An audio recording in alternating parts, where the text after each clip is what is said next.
హల్లెలూయా. మంచిది. ఈ ఉదయకాల సమయంలో మరి మరొకసారి లేఖనాన్ని చదవాలని నేను ఆశపడతా ఉన్నాను. ఋతు గ్రంథము బైబిల్ గ్రంథములో నిజముగా ఇది మనకు చెందిన గ్రంథం. ఇది యూదులకు చెందిన గ్రంథము కాదు, కానీ ఒక మాటలో చెప్పాలంటే అన్య వధువుకు చెందిన గ్రంథము. ఈ మాట బాగా గుర్తుపెట్టుకోండి. ఎవరికి చెందినది? అన్య వధువుకి చెందినటువంటి గ్రంథం.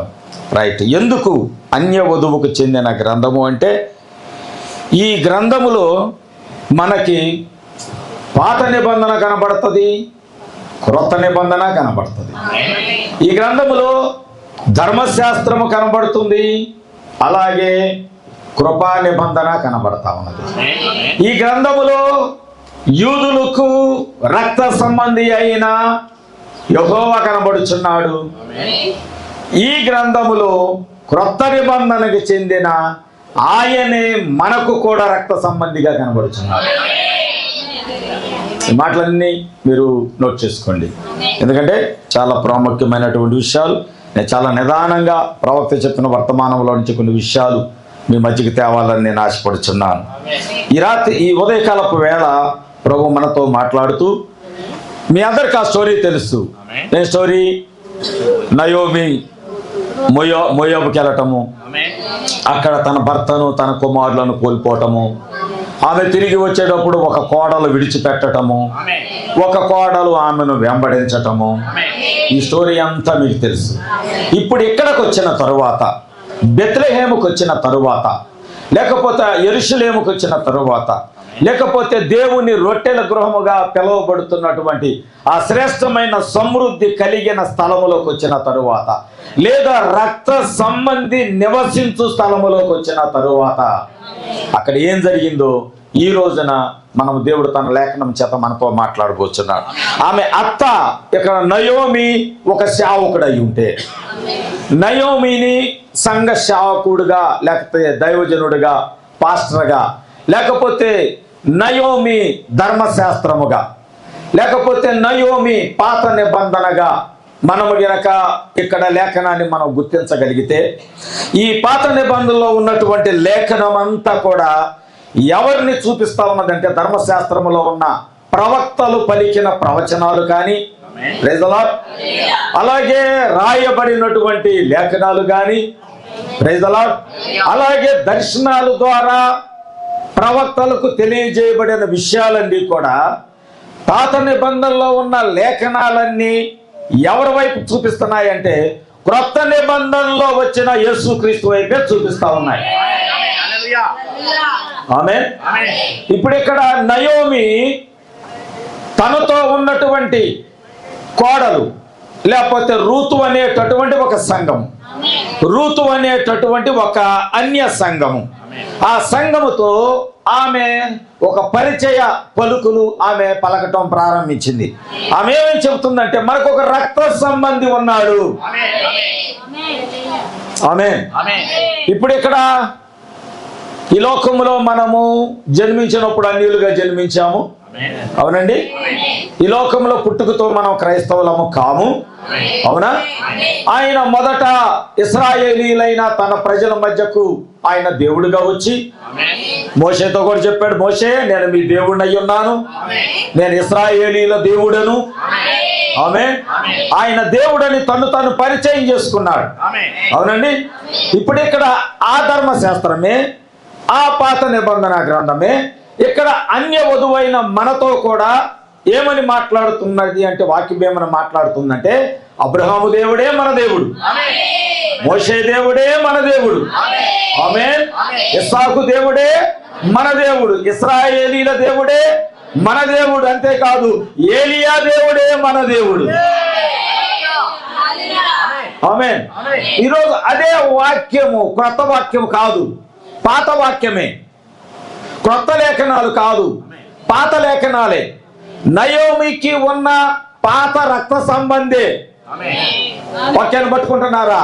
ఇప్పుడు రూతుకి ఇక్కడ రక్త సంబంధి ఎవరు లేరు. రూతుకి ఇక్కడ క్రొత్త వ్యక్తి కాదు. ఆమేన్.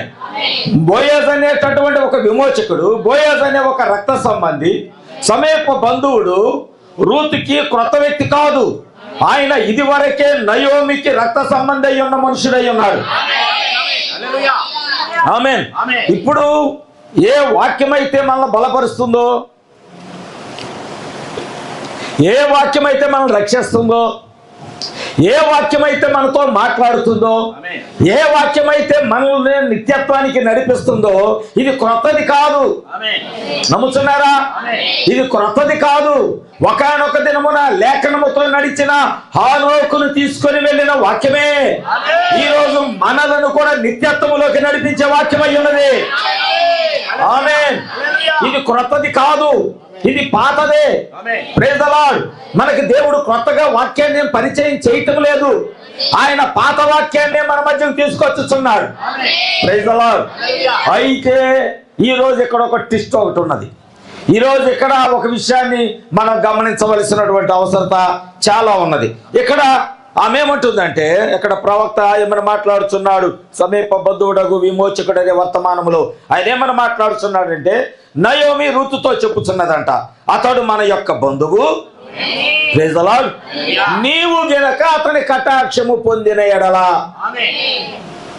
ఎందుకంటే ఆమె మొదటి వచనములో ఒక మాట అన్నది ఏమని, నేను నీకు మేలు కలుగునట్లు నీకు నేను విశ్రాంతి ఎక్కడుందో విచారించవలసిన దానను. ఆమేన్. అన్య వధువుకు విశ్రాంతి ఎక్కడ ఉన్నదో ధర్మశాస్త్రమే చెప్పుచున్నది. అవునా? పాత నిబంధనే చెప్పుచున్నది మనకు విశ్రాంతి ఎక్కడో.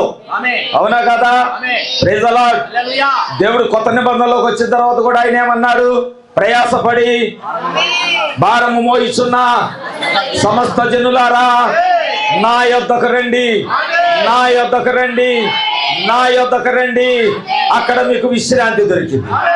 ఆమేన్. ఇప్పుడు రూతు చేయబోతున్న పని అదే. దేవుని యొక్క కటాక్షము పొందుకుంటే అప్పుడు విశ్రాంతి దొరికింది. ఆమేన్. ఎందుకంటే ఆయన దయను ఎవరైతే పొందుకోగలుగుతారో వారికి విశ్రాంతి దొరుకుతుంది. దేవునికి మహిమ కలుగును గాక. ఎందుకంటే ఆయన బోయజ్ అనేటటువంటి ఒక విమోచకుడు, ఆయన క్రీస్తును పోలి ఉన్నాడు, ఆయన ఒక రక్త సంబంధికులాగా ఉన్నాడు. దేవునికి మహిమ కలుగును గాక.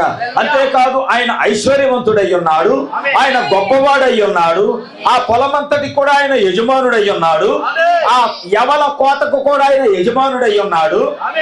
Praise the lord. దేవునికి స్తోత్రం. ఆయన పొలములో ఒక పంట ఉన్నది, ఆయన పొలములో ఒక పంట ఉన్నది. పొలము పాతదే, యజమానుడు పాతవాడే, కానీ అక్కడ ఒక క్రొత్త పంట ఒకటి ఉన్నది. ఆ కాలము, ఆ గడియ యొక్క ఆహారం అది. అందరు ఇక్కడే ఉన్నారా? ఆ కాలములో వచ్చిన కోతకాలపు పంట అది ఎవరి కాలములో వచ్చిందంటే అన్య వధువు కాలములో వచ్చిన కోతకాలం అది. Praise the lord. వాక్యం అర్థమవుతుందా పురుషులకి? హల్లెలూయా. మీరు ఆమె చెప్పగలిగితే బాగుంటుందని నేను అనుకుంటున్నాను. దేవునికి స్తోత్రములు. స్త్రీలతో పాటు మీరు కూడా దేవుని ఆత్మతో నడిస్తే, ప్రయాణం చేస్తే బాగుంటుందని నేను అనుకుంటున్నాను. ఎందుకంటే మీరు ఈ రోజు వెళుతూ ఈ పంటను తీసుకొని వెళ్ళాలి. ఇది ఖచ్చితంగా ఆశపడి వచ్చిన వాళ్ళకి దొరుకుతుంది ఖచ్చితంగా.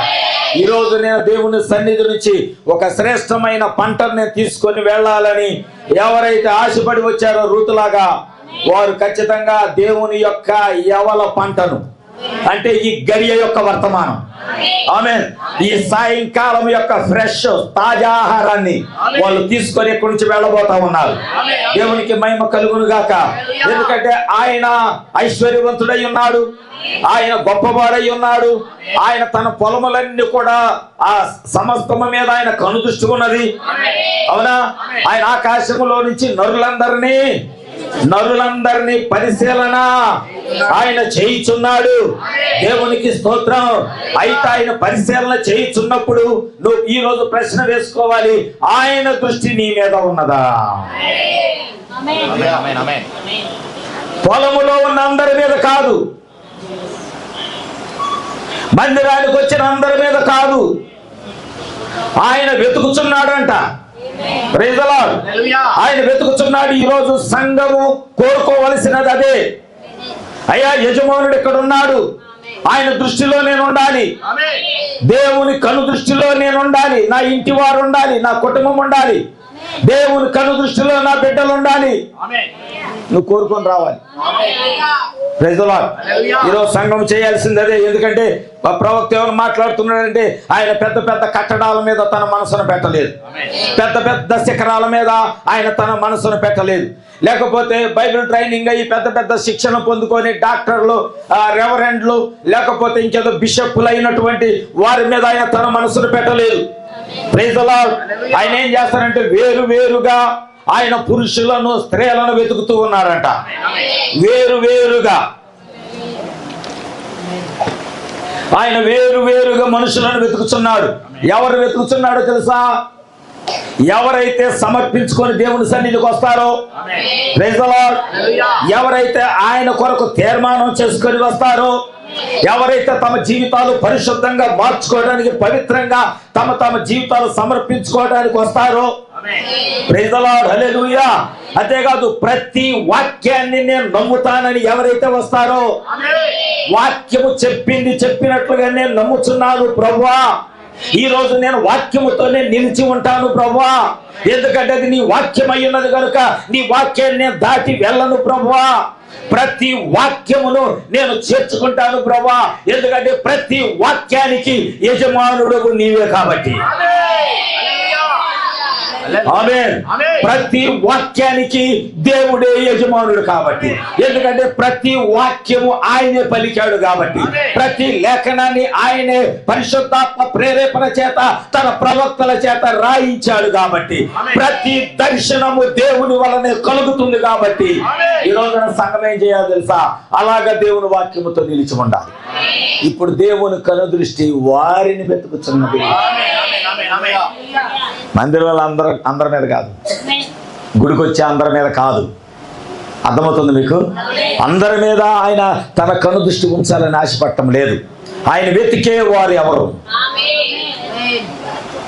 ఆయన వాక్యానికి లోబడేవారు ఎవరు? ఆయన వాక్యం చెప్పుచుండగా సరి చేసుకునేవారు ఎవరు? ఆయన వాక్యం చెప్పుచుండగా దేవుని వాక్యానికి వ్యతిరేకముగా వారి జీవితంలో ఉన్న ఎవరైతే ఒక్కొక్కటి విడిచిపెడుతున్నారో వారి కొరకు. కొంతమందికి ఎంత వాక్యం చెప్పినా, ఎంత బోధ చేసినా వారు ఎలా ఉంటారంటే, వారు దేవునికి వ్యతిరేకమైనవి విడిచిపెట్టడానికి ఇష్టపడే స్వభావం కలిగిన వారిగా ఉంటారు. అంటే పరిపూర్ణంగా దేవుణ్ణి వెంబడించలేరు. వార్ప వెళ్ళిపోయింది కదా, వార్ప ఆమె పేరేంటి? వార్ప. ఓర్పు లేని వార్ప. ఓర్పు లేని వార్ప ఏం చేసిందంటే చివరి వరకు వాక్యాన్ని వెంబడించలేకపోయింది, చివరి వరకు సేవకుణ్ణి వెంబడించలేకపోయింది. ఆమెకి వెనక్కి కొన్ని పీకుతుంది. సంఘములో కూడా కొంతమందికి విశ్వాసులకి కొన్ని పీకుతూ ఉంటాయి. ఇప్పుడు తీసామనుకో, రేపు పొద్దున ఫంక్షన్కి వెళ్ళాలంటే ఈ పీకుతి, ఫంక్షన్లో పీకుతి. సరే అయ్యగారు ఎదట తీసామని చెప్పాం, వాక్యం విన్నాం, బాగానే ఉంది. రేపు వచ్చే నెలలో పెళ్ళి ఉంది చుట్టాలది, మరి అప్పుడు ఎల్లొచ్చాక తీద్దాం. ఎప్పుడంట? ఎల్లొచ్చాక మారుద్దాం. ఈ లోపల ఇంకో చిన్న ఫంక్షన్, ఓనీల్ ఫంక్షన్ తగిలింది. ఈ లోపల అప్పుడే అనిపిస్తుంది ఈ వారం కాదు, ఇప్పుడు కాదు, ఇంకో ఫంక్షన్ ఉంది, ఆ ఒక్క ఫంక్షన్ చూసుకున్నాక చేద్దాం. ఈ లోపల క్రిస్మస్ వచ్చేసింది. ఈ లోపల క్రిస్మస్ వచ్చేసి అందరు అట్టుంటే నేను ఎట్టుండాలా, ఈ సంవత్సరం పోనీ మీ మనసులో పాడుగాను. అస్సలు వార్పాకు మించి వాళ్ళ అక్క చెల్లెలు మీరు. వార్ప రక్తం అంతా మీలోనే ఉన్నట్టు కనబడతా ఉంటుంది. మనకు గుర్తొచ్చాయి అయ్యే వాక్యం. ఇప్పుడు సరి చేసుకోముంది, నీ కాళ్ళకు బురద ఉందమ్మా కొద్దిగా కడుక్కో అంటే మళ్ళీ గుర్తొచ్చింది, ఎల్లుండి పొలం వెళ్ళాలిగా, వద్దులే పొలం వెళ్ళి వచ్చాక కడుక్కోను. అదే మళ్ళీ నాటుకెళ్ళి రావాలి, మళ్ళీ తర్వాత కలుపుకెళ్ళి రావాలి, అప్పుడులే. అరే ముందు ఇప్పుడు బురద ఉంది, ముందు ఈ బురద కడుక్కో, నువ్వు తర్వాత వెళ్తావో వెళ్ళవో తెలియదు. ఆ పెళ్లికి వెళ్ళేదా ఉంటావో లేదో తెలియదు. అది తెలియట్లే మీకు. వచ్చే నెల పెళ్లికి వెళ్ళేదాకా ఉంటావు, లేదా పాస్టర్ గారి లాగా తెల్లారగట్ట కోమాలకి వెళ్ళిపోతావు, ఎవరు తెలుసు. కానీ దేవుడు నిన్ను సరిచేసుకోమని చెప్పుచున్నప్పుడు వాక్యముతో నువ్వు నిలబడటం లేదు, చూసావా? దాన్ని బట్టి ఆయన దయ కానీ, ఆయన కరుణ కానీ, ఆయన కటాక్షము కానీ నీ మీద నిలిచి ఉండటానికి దేవుడు ఇష్టపడటం లేదు. నువ్వు పొలములోనే ఉన్నావు, వేరే పొలములో లేవు, సమృద్ధిగా వాక్యము దొరికే స్థలములోనే ఉన్నావు. మరొక వాక్యము కాదు, ఈ చివరి గడియ యొక్క వాక్యములోనే ఉన్నావు. ఈ యవన కాలపు కోతకాలము అన్య వధువు యొక్క కోతకాల సమయంలోనే ఉన్నావు. వధువు తింటున్న ఆహారాన్ని నువ్వు కూడా తింటున్నావు. అవునా? బోయజు పొలంలో వధువు ఏం చేస్తుంది? రూతు ఏం చేస్తుంది? పనలు ఏరుకుంటుందంట. దాన్ని ఏమంటారు? పనలేదు, పరిగేరుకుంటుంది. పరిగేరుకుంటుంటే మరి పొలం అంతటికి యజమానుడు ఆయనే కదా. ఆయన కనుదృష్టి రూతు మీద పడింది. ఆమె దేవుని దృష్టి నా మీద పడాలని నువ్వు కోరుకుంటే ఎందుకొరకు అంటే, ఎందుకొరకు ఆమె మీద, ఆ సంఘం మీద విమోచకుడి యొక్క కనుదృష్టి పడిందంటే ఆమె ఆజ్ఞకు లోబడింది.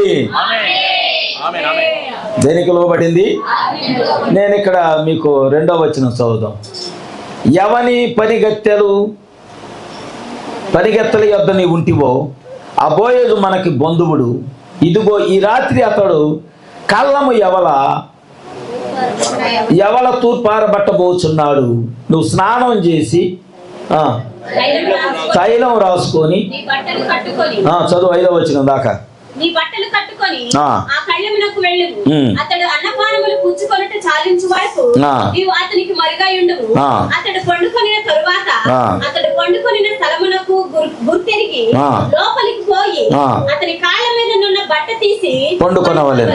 నీవు చేయవలసిన దానిని అతడు నీకు తెలియచేయనని ఆమెతో అనగా ఆమె సెలవిచ్చినదంతయు చేసేదనని చెప్పి ఆ కళ్ళమునకు పోయి తన అత్తకు ఆజ్ఞాపించినదంతయు చేసేది. తన అత్త ఆజ్ఞాపించినదంతయు. ఆజ్ఞకు లోబడుట, ఆజ్ఞాపించినది యావత్తు చేయటం. ఇంకా ఆయన కనుదృష్టి ఎందుకు పడదు?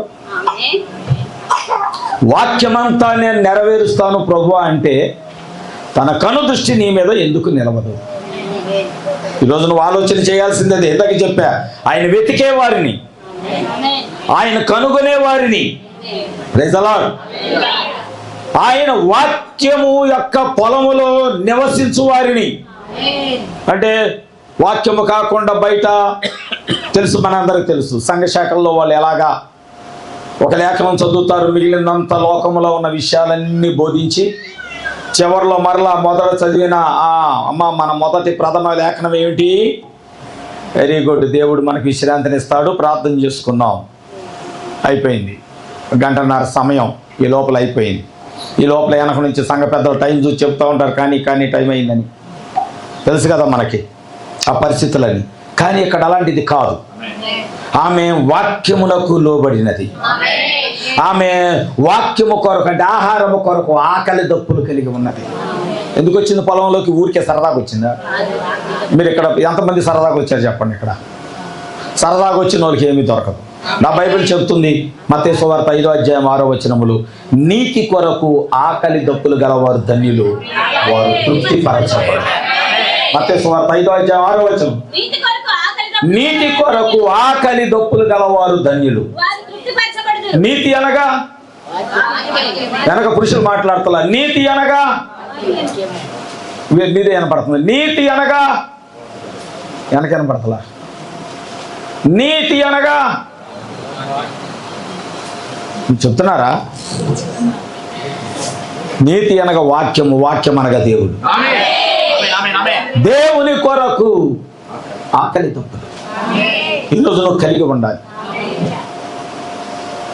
జక్కయ్య అనుకున్నాడంట, అసలు ఆయన ఏంటో చూద్దాం, ఇది ఆకలి. అందుకే నేను చెప్తా, క్రొత్త వారిని తీసుకురండి, వారికి కూడా జక్కయ్య లాంటి ఆశ కలిగిద్ది. ఎక్కడేదో కొరతగా ఉంది, ఎక్కడేదో వర్తమానం క్రొత్తగా ఉంది, వాళ్ళకి మీరు ఆకలి కలగ చేయండి. ఆత్మను సంపాదించడానికి ప్రయాసపడండి. చెప్పే సమయం లేదని. మనం అంత్యకాలం యొక్క అంత్యకాలంలో ఉన్నాం. Praise the lord. Already trump వచ్చాడు. ట్రంప్ అంటే బోరధ్వని, అవునా? ట్రంప్ అంటే బోరధ్వని వచ్చేసింది ఆల్రెడీ. ఆడు ఒక్కసారి ఊదాడు, 3వ ప్రపంచ యుద్ధం అన్నాడా, సచ్చారే అందరం. నల్లులు మాడినట్లు ట్రంప్ ఒక్క మాట వదిలాడంటే చాలు, స్టార్ట్ యుద్ధం అన్నాడంటే 3వ ప్రపంచ యుద్ధము ఈ సమస్య లేదేక, బోర ఓదబడినట్లే. ఆడి పేరే ట్రంప్, ఆడి పేరే బోరధ్వని. వాక్యము నెరవేర్పు కాలం దగ్గర పడిపోయింది, ఆల్రెడీ జరుగుతూ ఉంది. మీరు దాన్ని గమనిస్తున్నారో లేదో, దేవునికి స్తోత్రం. ఎందుకంటే పొలంలో అందరూ ఉన్నారు, పొలంలో అందరు కోత కోస్తానే ఉన్నారు, అదే వాక్యాన్ని కోస్తున్నారు. ఆమేన్. అదే వాక్యముతో ఉన్నారు, అదే పంటలో ఉన్నారు, అదే వర్తమానంతో ఉన్నారు, అదే యజమానుడి యొక్క పొలములో ఉన్నారు. కానీ యజమానుడి యొక్క దృష్టి రూతు మీద పడింది. దేవునికి మహిమ కలుగును గాక. అక్కడ యేసుతో అనేక మంది ఉన్నారు, గుంపు ఉన్నారా, అవునా? చుట్టూ ఆయనతో గుంపు ఉన్నారు. ఆయన మనసు ఏంటి, జక్కయ్య మీద పడింది. ఈరోజు మీలో ఎవరి మీద పడాలి? ఈరోజు ఆయన మనసు ఎవరి మీద పడాలి? ఆయన కను దృష్టి ఎవరి మీద పడాలి? ఆయన కటాక్షము ఎవరి మీద పడాలి? ఆయన దయ ఎవరి మీద పడాలి? హల్లెలూయా, హల్లెలూయా, హల్లెలూయా. ఓ ఆమె అత్త అయితే మాట్లాడుతుంది, ఎవని పనికత్తుల యొద్ద నీవు ఉంటివో ఆ బోయేజు మనకి బంధువు. ఆ పనికత్తులు ఎవరంటే దేవుని యొక్క దూతలై ఉన్నారు. హల్లెలూయా. దేవుని యొక్క దూతలు అయి ఉన్నారు. ఎవరైతే దూతలను కలిగి ఉన్నాడో ఆయన మనకి సమీప బంధువు. ఆయన పేరు బోయేజు. అయితే ఇదిగో ఈ రాత్రి ఆయన కళ్ళమున ఎవల తోర్పారబట్టించబోచున్నాడు. ఏమిటా కళ్ళము? ఏమిటా తూర్పారబట్టటము? తూర్పారబట్టిన తర్వాత ఆయన విశ్రాంతి తీసుకోబోతున్నాడు. ఆ విశ్రాంతి స్థలం ఏది? ఆయన మీద ఒక వస్త్రం ఉండబోతుంది, ఒక దుప్పటి ఉండబోతుంది. ఏమిటా దుప్పటి? ఏమిటా వస్త్రము? హల్లెలూయా. ఇక్కడ ఆమె చెప్తుంది 3వ వచనములో, నువ్వు స్నానం చేసి తైలము రాసుకొని నీ బట్టలు కట్టుకొని ఆ కళ్ళమునకు వెళ్ళుము. అతడు అన్నపానములు పుచ్చుకొనుట చాలించు వరకు నీవు అతనికి మరుగై ఉండుము. దేవుని ఎదుటికంట వస్త్రాలు లేకుండా వస్తే ఏమైంది? పెండ్లి విందులో చెప్పనమ్మా, పెండ్లి విందులో ఏమైంది? ఒక అతను వస్త్రాలు లేకుండా వచ్చాడు, మంచి విందు జరుగుతుంది. వస్త్రాలు లేకుండా వచ్చాడు. వస్త్రాలు లేకుండా వస్తే ఇప్పుడు కూడా ఎవరో తిరుగుతున్నారు వస్త్రాలు లేకుండా. నువ్వు ద్వారం నుంచి రాలేదా అంటే దాని అర్థం ఏంటో తెలుసా? నువ్వు వాక్యము ద్వారా రాలేదా? ఆమేన్. నువ్వు వాక్యము ద్వారా రక్షించబడితే నువ్వు ఆ విందులో ఉంటావు. ఈ గడియ యొక్క వాక్యము ద్వారా నువ్వు లోపలికి వస్తే, లోపలికంటే క్రీస్తులోకి, వాక్యములోకి, దేవునిలోకి, నిత్యత్వములోకి, వధువు యొక్క మార్గములోకి వాక్యము ద్వారా నువ్వు వస్తే ఆయన విందులో నీకు స్థలం ఉంది. వాడు అన్నాడు, నేను గోడ దూకొచ్చాను అన్నాడు. వాడు వాక్యము ద్వారా రాలా. అందుకే బైబిల్ ఉంది కదా, చాలా మంది అంట బలవంతంగా పరలోకం వెళ్ళటానికి ప్రయత్నం చేస్తున్నారంట. బలవంతంగా. మన వరదలు వచ్చినప్పుడు విజయవాడలో పడవలో ఆహార పొట్లాలు తెస్తే, పాల ప్యాకెట్లు తెస్తే బాధ్యతుడి కంటే ఎక్కువ అమ్ముకున్న వాళ్ళు ఎగబడ్డారు. వాటర్ ప్యాకెట్లకి, వాటర్ బాటిల్స్కి, అన్నం ప్యాకెట్లకి, పాల ప్యాకెట్లకి బాధ్యతలని వెనక్కి నెట్టేసి వీళ్ళు వెళ్ళి ఎగబడి లాక్కొని రోడ్డు మీదకి వెళ్ళి అట్లు పెట్టుకొని అమ్ముకున్నారు. బలవంతంగా చాలామంది పరలోక రాజ్యంలో ప్రవేశించడానికి ప్రయత్నం చేస్తున్నారంట. జాగ్రత్తగా ఉండండి. జాగ్రత్తగా ఉండండి. నువ్వు వాక్యము ద్వారా లోపలికి వస్తే నీకు విందులో స్థలం ఉంటుంది. ఆ విందుకి యజమానుడు ప్రభువైన యేసుక్రీస్తు అయ్యగారు. ఆమేన్, హల్లెలూయా. ఆయన ప్రతి వారిని పరిశీలన చేస్తాడు. వస్త్రం ఉందా? ఓకే, వస్త్రం ఓకే, నేను ఇచ్చిన వస్త్రం, నేను ఇచ్చిన వాక్యం, రైట్. ఈ గడియ యొక్క వాక్యం ఇచ్చాను. వీళ్ళందరూ ఈ వాక్యం ధరించుకొని వచ్చారు. నిన్ను చూసి సంతోషిస్తాడు ఆయన. నేను చెప్పే అర్థమవుతున్నాయా? ఇప్పుడు అక్కడ ఒకడు వస్త్రం లేకుండా వచ్చాడు. వాడిని చూసి అన్నాడు, వధువుకే చెప్పినట్టు ఉన్నాడు గట్టిగా, ఈ నెత్తి అవతల పారేయండి అని. ఆమేన్. అందుకే వాక్యము ఎరగని వారు, వాక్యము తెలియని వారు, లేకపోతే దాన్ని ఏమంటారు, ఈ గడియ యొక్క వర్తమానం అంటే అసలు తెలియనటువంటి వారిని మనం చూడగానే వాళ్ళకి అర్థమైపోద్ది అసలు ఎలాలో వాక్యం లేదు అని. అర్థమైతే మీకు? తెలిసిద్దా మీకు? ఎవరైనా చూస్తే వాళ్ళు అసలు ఈ గడికి చెందిన వాళ్ళ కాదని మీకు అర్థమైద్దా? అలా అర్థమైందంటేనే దేవుని ఆత్మ నీలో ఉన్నట్లు లెక్క. అయ్యా ఈరోజు టీవీలో ఒక ఆయన చెప్పాడు అయ్యా వాక్యం, చెప్తారు, ఎందుకు చెప్పరు? మొన్నయ్య చెప్పా పెంతెకొస్తు దినం మందు వాళ్ళ మీద పరిశుద్ధాత్మ కుమ్మరించబడింది. అంతకుముందు 50 గ్రంథములో చెప్పబడి అందరి మీద నేను నా ఆత్మను కుమ్మరిస్తాను. వారి పైన ఉంది ఆత్మ. అవునా? వారికి పైన ఉంది ఆత్మ. అందుకే అన్ని కార్యాలు జరుగుతాయి, అద్భుతాలు జరుగుతాయి, స్వస్థతలు జరుగుతాయి, మంచి బోధలు బోధిస్తారు. కానీ వధువుకి ఆత్మ ఎక్కడ ఉందంటే లోపల. ఆమె ఎక్కడ ఉంది? లోపల ఉంది. అందుకనే పైన ఉన్నవారు తప్పిపోవచ్చేమో కానీ లోపల ఉన్నవారు తప్పిపోరు. ఎందుకంటే లోపల నుంచి మాట్లాడేది దేవుడే, నడిపించేది దేవుడే, ఆ గ్రహింపించేది కూడా దేవుడే. ప్రైజ్ ది లార్డ్, హల్లెలూయా. చూడండి ఇక్కడ ఎక్కడ ఉన్నాం మనం ఇందాక?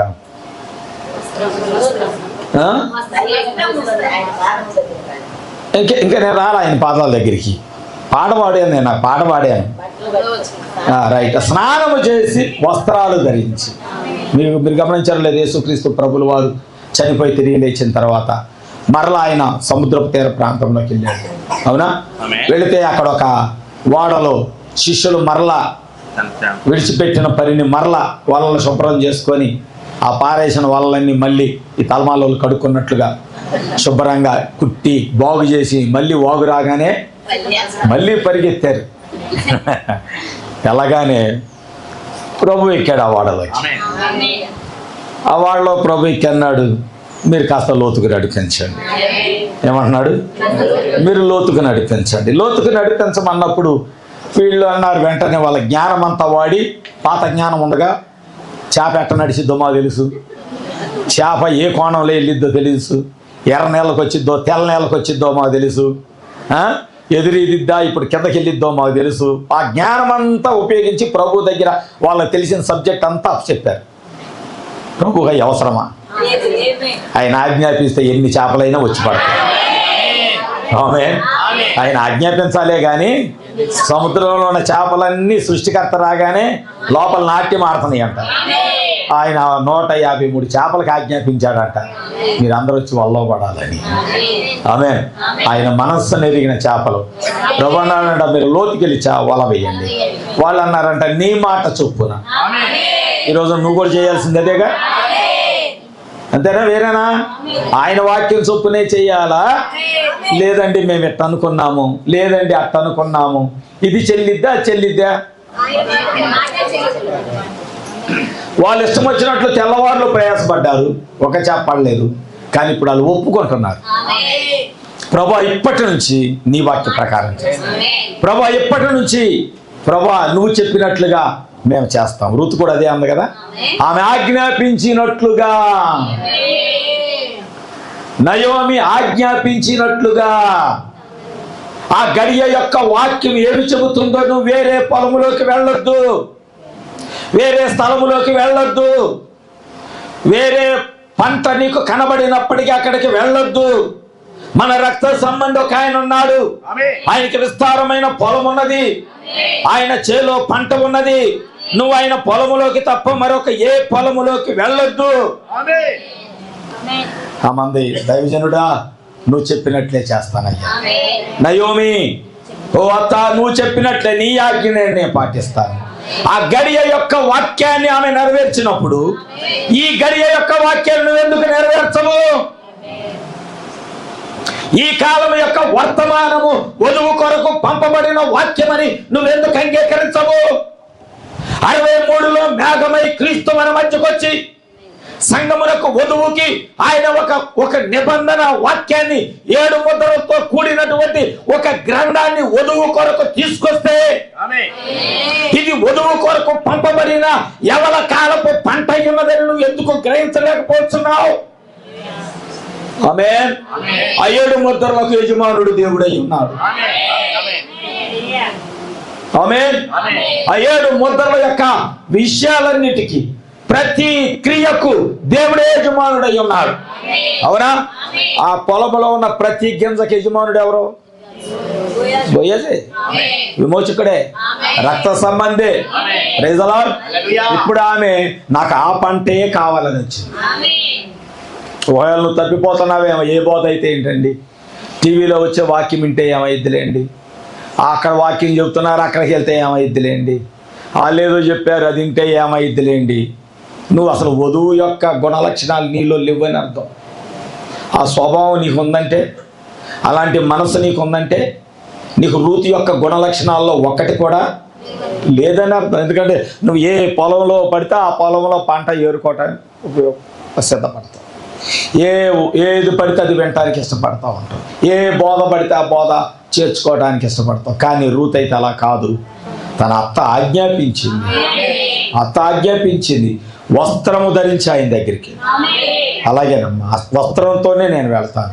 ప్రభు ఎక్కడ వాళ్ళలోకి వచ్చాడు, చేపలు పడ్డాయి, లాగలేకపోతున్నారు. పేతురుకి అర్థం కాల. పేతురు అడిగాడు ఎవరు ఈయన అని. పడవలో ఉన్న యేసును చూసి అన్నాడు ఈయన ఎవరు అన్నాడు. యోహాన్ అన్నాడు ప్రభు సుమి. ఏమన్నాడు? ప్రభు సుమి. ఆ మాట అనగానే మనోడికి ఒంటి మీద వస్త్రాలు లేవు, గోసి పెట్టుకున్నాడు.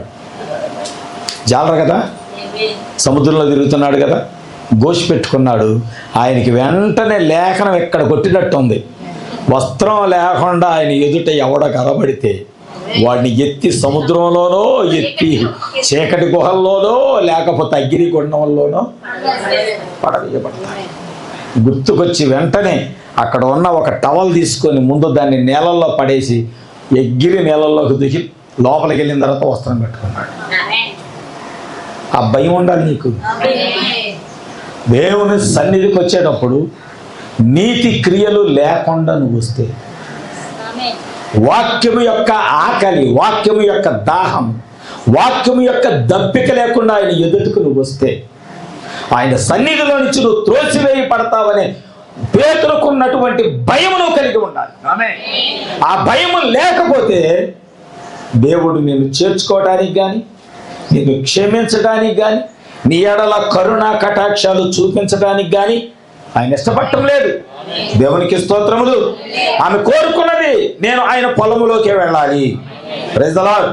ఆమె ఇష్టపడింది నేను ఆయన సన్నిధికి వెళ్ళాలి. ఎందుకంటే ఆమె చెబుతుంది ఆయన కళ్ళములో ఉన్నాడు, ఎవలను తూర్పారబట్టబోచున్నాడు. ఆయన ఆ పని చేసిన తర్వాత ఆయన విశ్రాంతి తీసుకోబోతున్నాడు. ఆమె అక్కడికి వెళ్ళటానికి నిర్ణయం తీసుకుంది. ఈరోజు వధువుకి కోరిక ఉండాలి, ప్రార్థనకి వెళ్ళాలనే కోరిక నీకు ఉండాలి. నేను ఆయన యొద్దకే వెళ్ళాలనే ఇష్టం ఉండాలి. Praise the lord. ఆయనతోనే ఉండాలనే ఒక నిర్ణయాన్ని నువ్వు తీసుకోవాలి. ఇది ప్రవక్త అన్నాడు, ఒక పరిపూర్ణమైన విశ్వాసికి ఉండవలసిన మాదిరి. ఒక పరిపూర్ణమైన విశ్వాసికి ఉండాల్సినటువంటి మాదిరి అయి ఉన్నది. కనుక ఈ రోజున మనం ఏం చేయాలంటే వాక్యం ఏం చెబుతుందో ఆ వాక్య ప్రకారం మనం జీవించాలే కానీ మరొక లేఖనం ప్రకారం వెళ్ళటానికి మనం ఇష్టపడకూడదు. Praise the lord. ఎందుకంటే ఇందాక చెప్పాను, నయోమి పాత సంఘం, పాత నిబంధనకు చెందినటువంటి ఆమె. ఈ రూతు క్రొత్త నిబంధనకి చెందినటువంటి ఆమె. యవల కాలము, ఇది అంత్యకాలం యొక్క కోత కాలం అయ్యున్నది. హల్లెలూయా. అంతేకాదు ఇది సాయంకాలపు పంట. ఏంటండి? సాయంకాలపు కోతకాలం. సాయంకాలము ఆహారాన్ని సమకూర్చుకునే కాలం. సాయంకాలము వధువు యేసును వెతికే కాలం. సాయంకాలము వధువు నిర్ణయం తీసుకునే కాలం. సాయంకాలము వధువు ఆయనతోనే నివసించటానికి ఇష్టపడే కాలం ఈ కాలం. దేవునికి స్తోత్రం. ఎందుకో తెలుసా? ఆయన యొద్ద నూతన ఆహారం ఉన్నది. ఏముందట? నూతనమైన ఆహారం. దేవుని యొద్ద నూతనమైన ఆహారం. ఇదివరకే కాలాల్లో ఉన్నటువంటిది కాదు. ఇప్పుడు ఒక నూతన ఆహారం. ఆ కాలం యొక్క పంట ఇదివరకు పండిన పంట కాదు. ఇప్పుడు వధువు కొరకు సిద్ధపరచబడిన పంట ఒకటి ఆయన యొద్ద ఉన్నది. ఆయనే తూర్పారబట్టుచున్నాడు. అందులో పనికిరాని దాంతో తొలగిస్తున్నాడు. ఆమేన్. ఆయన తోలును తీసివేస్తున్నాడు. శ్రేష్టమైన వాక్యమును తన యొద్ద ఉంచుకుంటున్నాడు ఆయన. వధువు కూడా ఏం కోరుకోవాలి? శ్రేష్టమైన వాక్యాన్నే కోరుకోవాలి. తాజా ఆహారాన్నే కోరుకోవాలి. దేవుని స్తోత్రం. ఎందుకని? అందులో జీవం ఉంటుంది. తాజా ఆహారంలో జీవం ఉంటుంది, బలం ఉంటుంది, శక్తి ఉంటుంది. దేవుని స్తోత్రం. ప్రవక్త ఏమన్నాడు తెలుసా? ఆయన అంటున్నాడు, ఒకవేళ నువ్వు రొట్టె ముక్కలు తీసుకొని, అమ్మా మనం ఒక్కోసారి రొట్టెలు తీసుకుంటాం, 2 స్లైడ్స్ తీసుకొని దాని మీద తేనె రాసి, ఒక దాంట్లో ఇంకోటి ఏంటిది జాము రాసి, ఒక ప్రక్క తేనె రాసి 2 కలేసి కొరుక్కొని తింటే కడుపు నిండిపోయిందా? అయిపోయిందా? టిఫిన్ అయిపోయిందా? రైట్. అలా ఉంటుందంట. Praise the lord. దేవుని యొక్క వాక్యం అంట, జుంటె తేనె దారల కన్నా, జుంటె తేనె దారల కన్నా యేసు నామమే మధురం, సన్నిధిలో మధురజాలలో. జుంటె తేనె దారల కన్నా యేసు నామమే, యేసయ్య సన్నిధిలో మరువజాలను. జీవితకాలమంతా యేసయ్యనే ఆరాధించెదా, జీవితకాలమంతా ఆరాధించెదా, ఆరాధించెదా. జుంటె తేనె దారల కన్నా యేసు నామమే మధురం, మరువజాలను. జుంటె తేనె దారల కన్నా యేసు నామమే.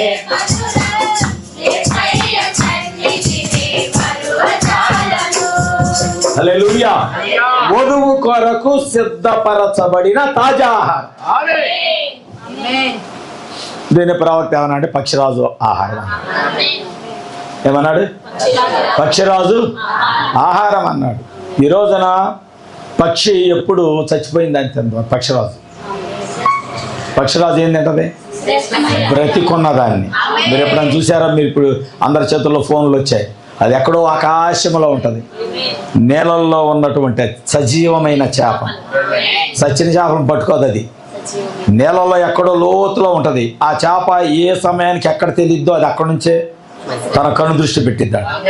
అక్కడి నుంచి వచ్చి అది పైకి వచ్చే లోపల వచ్చి తాజా ఆహారాన్ని తీసుకొని వెళ్ళి తన పిల్లలకు పెట్టింది. ఆమేన్. ఈ రోజున నిజముగా మనము నువ్వు పక్షిరాజును అనుకున్నట్లయితే, పక్షిరాజు వల్లే రెక్కల చాపినే పైకి ఎగిరే స్వభావాన్ని కలిగి ఉన్నాను నువ్వు అనుకున్నట్లయితే, నువ్వేం చేయాలంటే జీవము లేనిది కాదు, తాలు కాదు, పొట్టు కాదు, నూతనమైన ఆహారాన్ని తినటానికి ఇష్టపడాలి. జీవము కలిగిన ఆహారాన్ని తినటానికి ఇష్టపడాలి. ఎందుకంటే వధువు కొరకు అన్య వధువు కొరకు సిద్ధపరచబడిన ఎవల పంట ఎవరి దగ్గర ఉందంటే బోయజ్ దగ్గర. ఈరోజు మన వర్తమానం కూడా క్రీస్తు దగ్గరే ఉన్నది. ఎందుకంటే వధువు కొరకు ఆయన 7 ముద్రలు పంపించాడు. ఆయన 7 ఉరుములు పలికిన ఆ శబ్దాల్లో నుంచి వచ్చిన స్వరం ఏమిటోనని ఆయన వధువుకు మాత్రమే ఆయన తెలియజేస్తా ఉన్నాడు. 7 సంఘ కాలాల్లో వధువును సిద్ధపరచడానికి పంపబడిన జీవమైన ఆహారాన్ని 7 దీపస్తంభాల మధ్య సంచరించుతున్న వాని యొక్క ఆయన కుడి చేతిలోనే ఆయన 7 నక్షత్రాలు ఉంచుకొని 7 సంఘ కాలాలకి ఆహారాన్ని ఆయనే పంపించాడు. ఆమేన్. హల్లెలూయా. అందుకే ఆయన ఉన్నాడు, జీవాహారము నేనే. ఇది పాతది కాదు. మీ పితరులు మన్నా తిని చెప్పడమ్మా వాళ్ళు చనిపోయారు. ఇది పాతది కాదు. ఇప్పుడు ఇది కొత్తది. దీన్ని తిరువాడు చావడు. ఆమేన్. దేవుడు అన్నాడు, జీవాహారము నేనే. మీ పితరులు మన్నా తిని చనిపోయారు, కానీ ఈ జీవాహారాన్ని తినువాడు ఎన్నడును సావడు, చనిపోయాడు. Praise the lord. ఇప్పుడు వధువు ఆజ్ఞను నెరవేర్చాలి. వధువు ఏం చేయాలి? ఆజ్ఞను నెరవేర్చాలి. ఆమె ఏం చెప్పిందంటే అమ్మా నువ్వు వెళ్ళు, అక్కడికి వెళ్ళిన తర్వాత ఆయన విశ్రాంతి తీసుకుంటా ఉంటాడు. Praise the Lord. ఆ విశ్రాంతి తీసుకునే స్థలాన్ని మొదట నువ్వు కనుగొనాలి, కళ్ళమును కనుగొనాలి, ఆయన విశ్రాంతి తీసుకునే స్థలాన్ని కనుగొనాలి. వినండమ్మా. రెండవదిగా నువ్వు ఆయన పాదాల దగ్గరికి వెళ్ళాలి. తల దగ్గర కాదు, నువ్వు ఆయన పాదాల దగ్గరికి వెళ్ళాలి.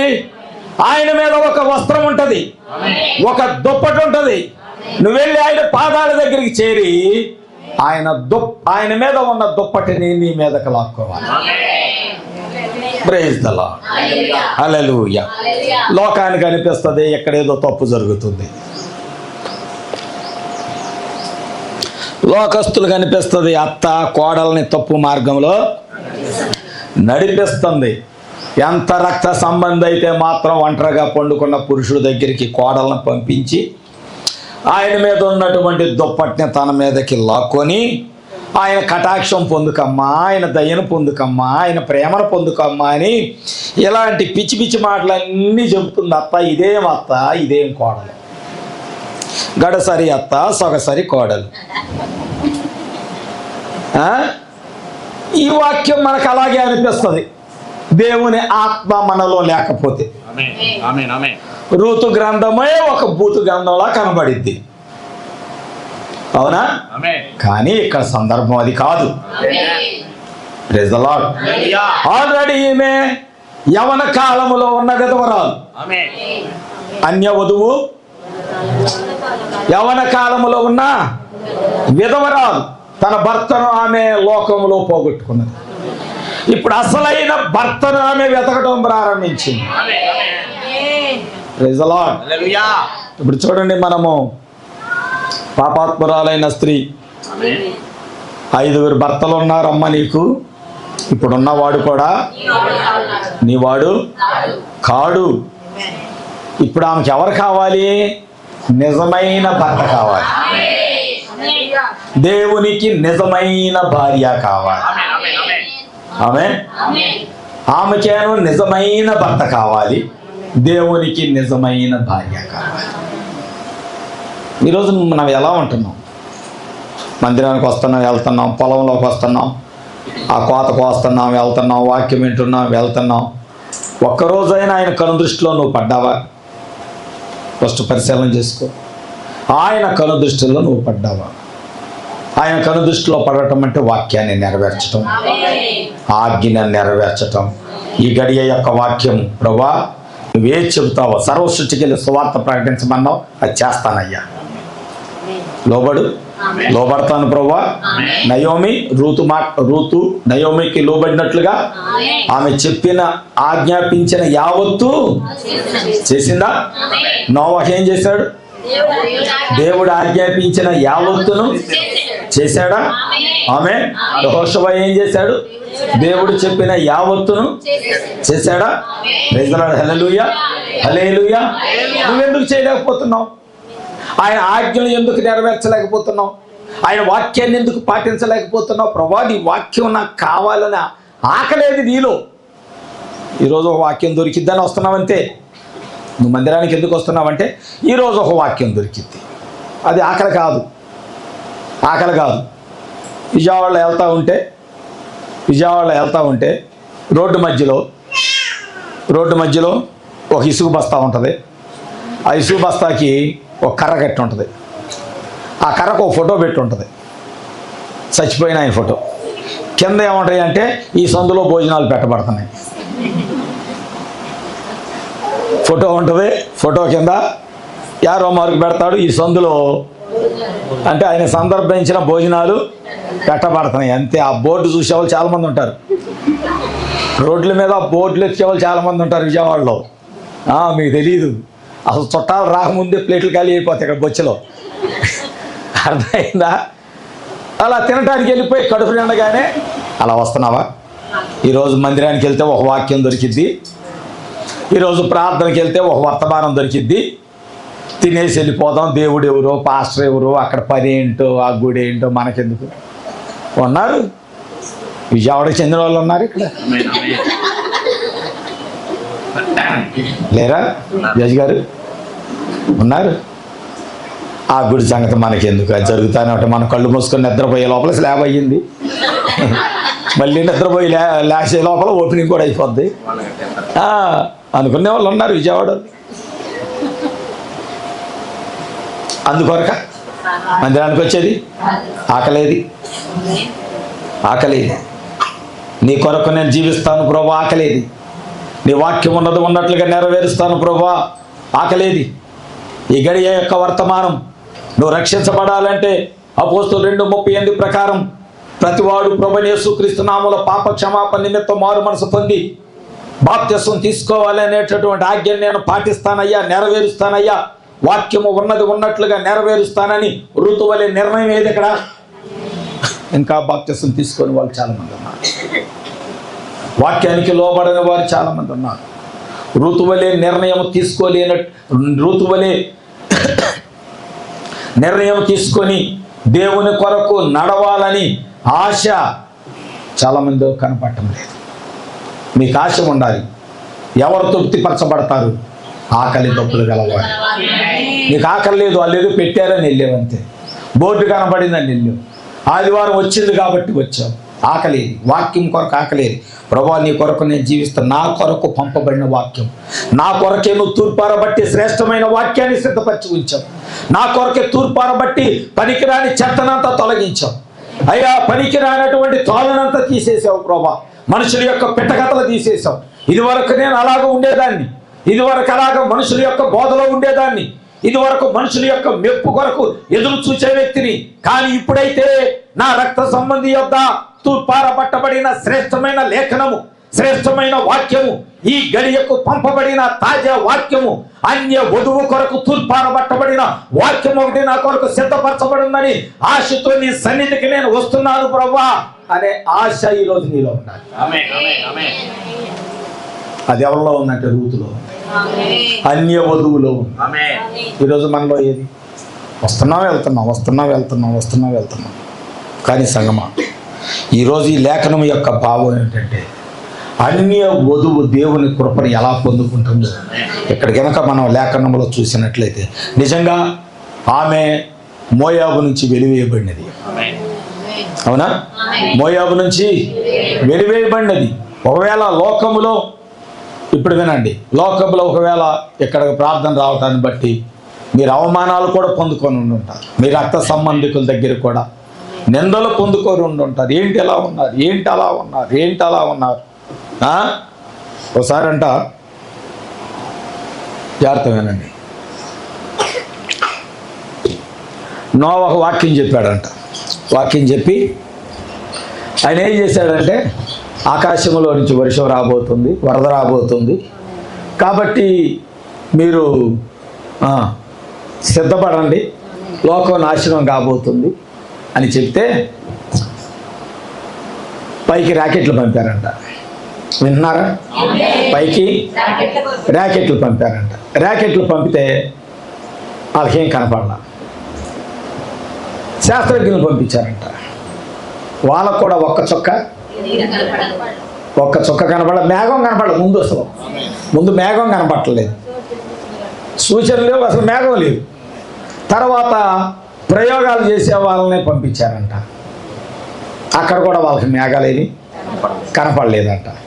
అందరూ వచ్చి నోవహుని ఎగతాళి చేస్తున్నారు. నువ్వు బోధించిన దానికి, నువ్వు చెప్పేదానికి అక్కడ అసలు ఏమీ లేవు. నువ్వు బోధించే బోధకి, నువ్వు చెప్పేదానికి అక్కడ సూచనలు ఏమీ లేవు. మేము మొత్తం ఆకాశం అంతా పరిశీలన చేసావు, కొద్ది కాదంట. మరి ఎన్ని నెలలు పట్టిందో నాకు తెలియదు, ఎన్ని సంవత్సరాలు పట్టిందో తెలియదు.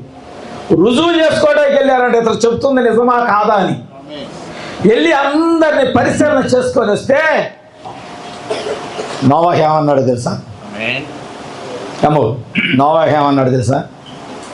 మీకు కనపడలేదా? నాకు కనబడిందా? ఆమేన్. మీకు కనబడలేదా?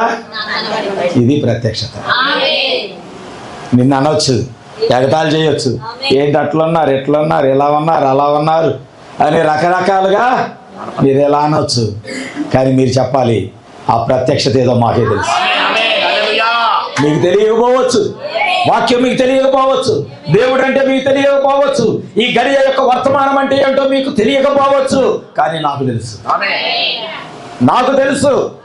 ఏలియా అంటున్నాడు, ఇదిగో భయంకరమైన తుఫాను వస్తుంది, వరద వస్తుంది, రాజా వర్షము రాకమునిపే నువ్వు నీ రాజ్యంలోకి పారిపో.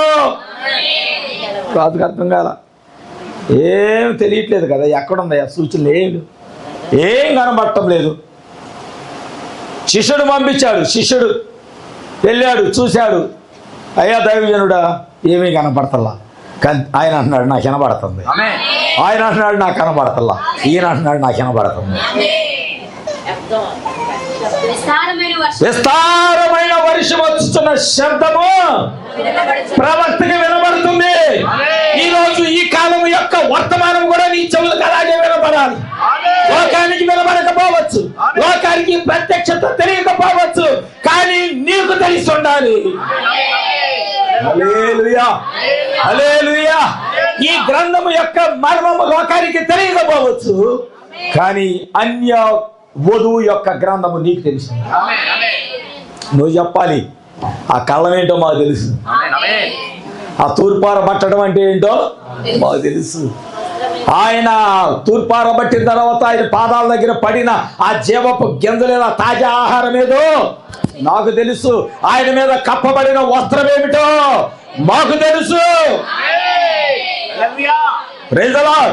ఈరోజు ప్రత్యక్షతను కలిగి ఉంటే గనక ఆయన కృపకు మీరు పాత్రులే.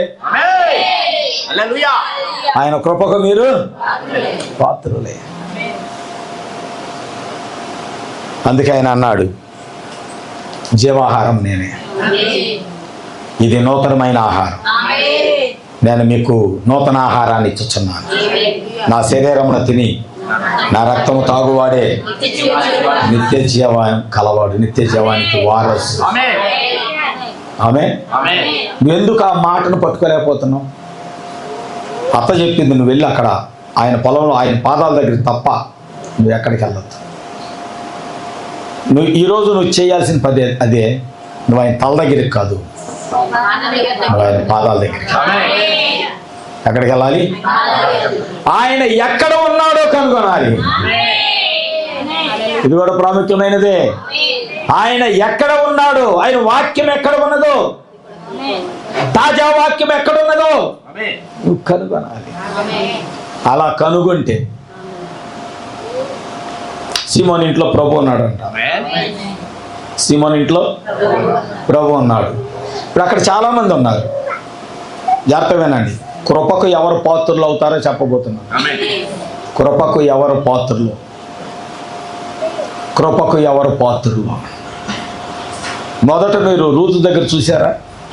ఆమె పరిగేరుకుంటుంటే ఆయన దృష్టి ఆమె మీద పడి తన దూతలకు చెప్పాడు, ఆమె కొరకు పనులు విడిచిపెట్టండి. కానీ ఎక్కడికి వచ్చాక మారిపోయింది స్థితి. జాగ్రత్తగా విన్నాం, జాగ్రత్తగా విన్నాం. రైట్, ఇప్పుడు అక్కడికి వెళ్దాం, సీమోన్ ఇంటికి వెళ్దాం. సీమోన్ ఇంటికి వెళితే సీమోను ఇంటి దగ్గర 100 మంది ఉన్నారు. ఎంతమంది? 100 మంది. ఆ ఇంటి యజమానుడు కూడా ఉన్నాడు, ఆ ఇంట్లోనే ప్రభువు కూడా ఉన్నాడు. ఆయన వచ్చాడు, ఆయన వచ్చి కూర్చున్నాడు. ఆయన వచ్చి కూర్చుంటే ఆయన పట్టించుకున్న వాళ్ళే లేరు. కాళ్ళకి నీళ్ళు ఇచ్చిన వాళ్ళు లేరు, కాళ్ళు దుడుచుకోవడానికి టవల్ ఇచ్చిన వాళ్ళు లేరు. ఆయన్ని రండి రండి బోధకుడా, రబ్బీ రండి రండి, అయ్యా యేసు రండి అయ్యా అని ఆయన ఆహ్వానించిన వారు కూడా ఆయన లేరు. ఆయన ఆహ్వాన పత్రిక ఉందా ఆయన చేతిలో, ఆ పత్రిక తీసుకొని వచ్చేసాడు. ఆయన రాగానే ఆయన చేర్చుకున్న వారు కూడా లేరు. దేవుడు ఇది కూడా పట్టించుకుంటాడు.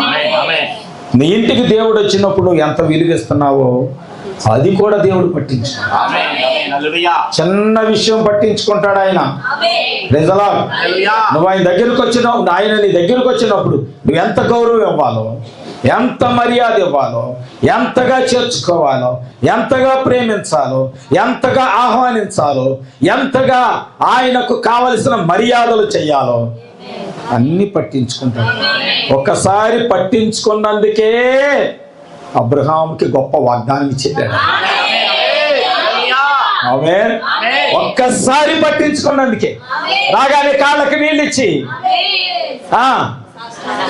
సాష్టాంగ నమస్కారపడి ఆహ్వానించి కాళ్ళకి నీళ్ళు ఇచ్చి విశ్రాంతికి స్థలం ఇచ్చి ఆహారాన్ని సిద్ధపరిచి ఆయనకు పరిచర్య చేసినందుకే వాళ్ళ ఇంటిలో కొన్ని సంవత్సరాలుగా ఉన్న లోటుని ఒక్క మాటతో తీర్చేసేది. హల్లెలూయా. దేవుడు ఇష్టపడతాడండి. ఆయన ప్రేమించే వాళ్ళని ఆయన ఇష్టపడతాడు. ఆయన గౌరవించే వాళ్ళని ఆయన ఇష్టపడతాడు. దేవునికి స్తోత్రములు. హల్లెలూయా. అందరు ఇక్కడే ఉన్నారా? ఇంకా కొంత సమయం చెప్తాను. అవ్వలేదు వాక్యం, వచ్చే వారం కూడా మనకి బహుశా నడవచ్చేమో. ఇంకా నేను దుప్పటిదాకా రాలేదు.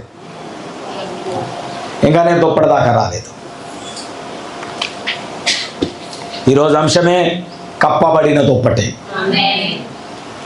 లేకపోతే కప్పబడిన వస్త్రం. ఈరోజు అంశమే అది. ఈరోజు దేవుడు మనతో మాట్లాడుతున్నాడు. Praise the Lord. మొదట ఆయన విశ్రాంతి స్థలాన్ని నువ్వు కనుగొనాలి. ఇది ప్రాముఖ్యమైనది. నువ్వు దేవుడు నివాసం చేయు స్థలమును నువ్వు కనుగొనలేకపోతే, అంటే వాక్యము దొరికే స్థలాన్ని నువ్వు కనుగొనలేకపోతే నీకేమీ దొరకదు. కొంతమంది అనొచ్చు, అంత దూరం అవసరమా, వెళ్ళకపోతే ఏమైంది, ఇక్కడ దగ్గర ఉంది, ఇటైతే 5 నిమిషాల్లో వెళ్తాం, ఇటైతే పావుగంట పడుతుంది, ఇటైతే 2 నిమిషాల్లో వెళ్తాం, ఇటైతే అర్ధగంట పడుతుంది. వెళ్ళొచ్చు, ఎందుకు వెళ్ళకూడదు? వెళ్ళొచ్చు. కానీ ఆయన అక్కడ విశ్రాంతి తీసుకుంటున్నాడా? ఆయన ఉన్నాడా అంటే అక్కడ వాక్యం ఉన్నదా? Praise the Lord. అది ఆయన విశ్రాంతి స్థలమేనా? దేవునికి మహిమ కలుగును గాక. అది ఆయన పండుకునే స్థలమేనా? దేవునికి మహిమ కలుగును గాక. హల్లెలూయా, హల్లెలూయా. ఆమె చెబుతుంది, నువ్వు వెళ్ళు, ఈ రాత్రి ఆయన పాదాల దగ్గరికి వెళ్ళు. ఒకవేళ ఈ గడియ దేవుడు నీతో చెబితే ఆయన అక్కడ నివాసం చేయించున్నాడు, నువ్వు ఆయన పాదాల దగ్గరికి వెళ్ళు అంటే నిన్ను తగ్గించుకొని ఆయన పాదాల దగ్గరికి రావటానికి నువ్వు సిద్ధంగా ఉన్నావా? ఇది ప్రాముఖ్యమైన ప్రశ్న. ఆయన పాదాల దగ్గర నువ్వు తగ్గించుకొని నీ శిరస్సు వంచి ఆయన పాదాల దగ్గర స్థానాన్ని ఏర్పాటు చేసుకో అని వాక్యం చెప్తే నువ్వు చేయడానికి సిద్ధంగా ఉన్నావా? ఆ తగ్గింపు నీ హృదయంలో ఉందా? ఆ తగ్గింపు జీవితము నీ బ్రతుకులో ఉందా? వచ్చింది, వెనక నుంచి వచ్చింది. 100 మంది ఉన్నారు, యజమానుడు ఉన్నాడు, ఆయన పట్టించుకున్న వారు ఎవరు లేరు. ఎవరో చెప్పారు, సీమోను ఇంటిలో యేసు ఉన్నాడు. సీమోను ఇంటిలో యేసు ఉన్నాడు. వార్త వినిన వెంటనే ఆయన ఎక్కడ ఉన్నాడో అక్కడికి ఆమె పరిగెత్తుకొని రావటం ప్రారంభించింది. దేవునికి స్తోత్రములు. హల్లెలూయా, హల్లెలూయా. ఆమె వచ్చేం చేసింది? కన్నీళ్లతో పాదాలు కడిగింది, తన కురులతో పాదాలు తుడిచి. మరొకసారి, కన్నీళ్లతో పాదాలు కడిగింది, తన కురులతో పాదాలు తుడిచింది. సువాసన ఇల్లంత సువాసన, ఆరాధన దైవారాధన. ఆమేన్.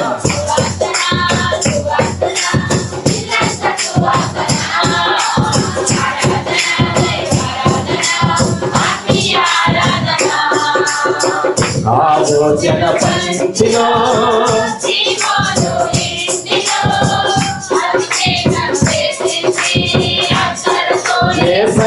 సయ్యను పంక్తిలో సీమోను ఇంటిలో అత్తడితో యేసయ్యను తన కురులకు కన్నీళ్లతో పాదాలు కడిగింది పాదాలు తుడిచింది కన్నీళ్లతో సువాసన సువాసన ఆమేన్ ఆమేన్ హల్లెలూయా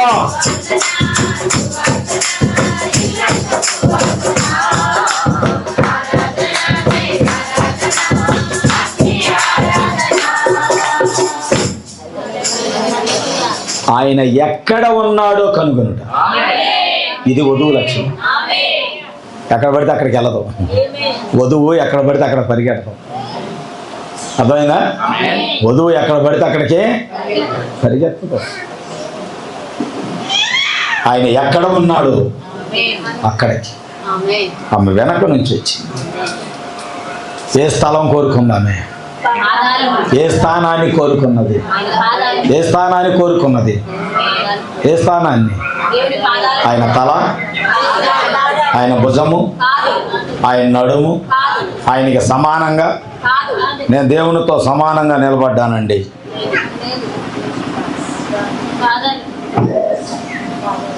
బెతనియా ఇంట్లోకి వచ్చాడు ఆయన. బెతనియా ఇంట్లోకి వచ్చి లాజర్ ఇంట్లోకి వచ్చాడు. అర్థమైందా? లాజర్ ఇంట్లోకి వచ్చి బోధ చేయటం ప్రారంభించాడు. బోధ చేస్తూ ఉంటే ఒక ఆమె వంటగదిలో పని చేస్తూ ఉంది. మరి లాజర్ ఎక్కడ ఉన్నాడు నాకు తెలియదు. ప్రవక్త ఇతరులు చెప్పటం అయితే, అంటే గ్రంథకర్తలు చెప్పటం అయితే, ప్రభు చెప్పే ప్రతి మాటను ఆయన రాస్తా ఉన్నాడు. ఒక లేఖకుడు అంట ఆయన, అంటే ఒక రచయిత. లాజర్ అంట ఒక రచయిత. దేవుడు చెప్పే బోధనంట ఆయనంట ఎప్పుడు ప్రతి మాట రాస్తానే ఉండేవాడు. ఎప్పుడో చదివా, నాకు గుర్తొచ్చింది. ప్రతి మాటను ఆయన ఆ భాషలో, హెబ్రీ భాషలో ఆయన రాస్తా ఉండేవాడంట, దేవుడు చెప్పే మాట. కానీ ఆ ఇంట్లో ఒక సంఘం ఉన్నది, మరియా అనే ఒక స్త్రీ ఉన్నది. ఆమె ఏం చేసింది? ఆయన పాదాల దగ్గర కూర్చొని ఆయన బోధ వింటా ఉన్నది. ఒక ఆమెను బోధ వింటా ఉన్నది, ఒక ఆయన బోధ రాస్తా ఉన్నాడు, ఒక ఆమెను ఆయన కొరకు పరిచర్య చేస్తా, ఆహారాన్ని సిద్ధపరుస్తాడు. ఎలాంటి ఇల్లు అది? ఎలాంటి గృహం అది? ఒకళ్ళేను ఆయన పాదాల దగ్గర బోధ వింటా ఉన్నారు, ఒకళ్ళేను బోధ రాస్తా ఉన్నారు, ఒకరైనా ఆయన పరిచర్య కొరకు ఆహారాన్ని. ఇక్కడ దేవుడు ఏమన్నాడు తెలుసా? మరియా ఉత్తమమైనది చేయించాడు. నువ్వు కోరుకో ఈ రోజున నీకు ఉత్తమమైన స్థలం ఏంటంటే, ఎందుకంటే ఆమె అన్నది కదా మొదటి వచనంలో ఏముంది? మనం చదువుకున్న రూతు మొదటి అధ్యాయంలో,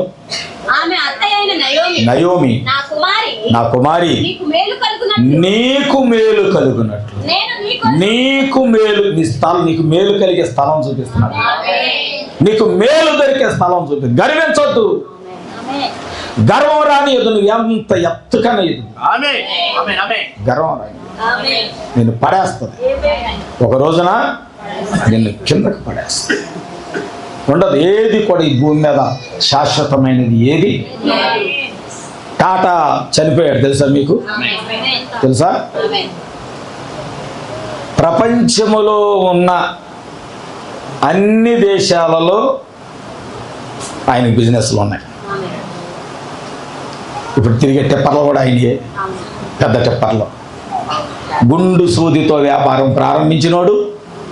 ప్రపంచ దేశాల్లో ఉన్న ట్రైన్లన్నీ ఆయనయే. చచ్చిపోయాడు. తీసుకెళ్ళాడా? ఏమి గుండు సూది కూడా తీసుకెళ్తా. ప్రారంభించిన ఆ గుండు సూది కూడా తీసుకెళ్ళాలా?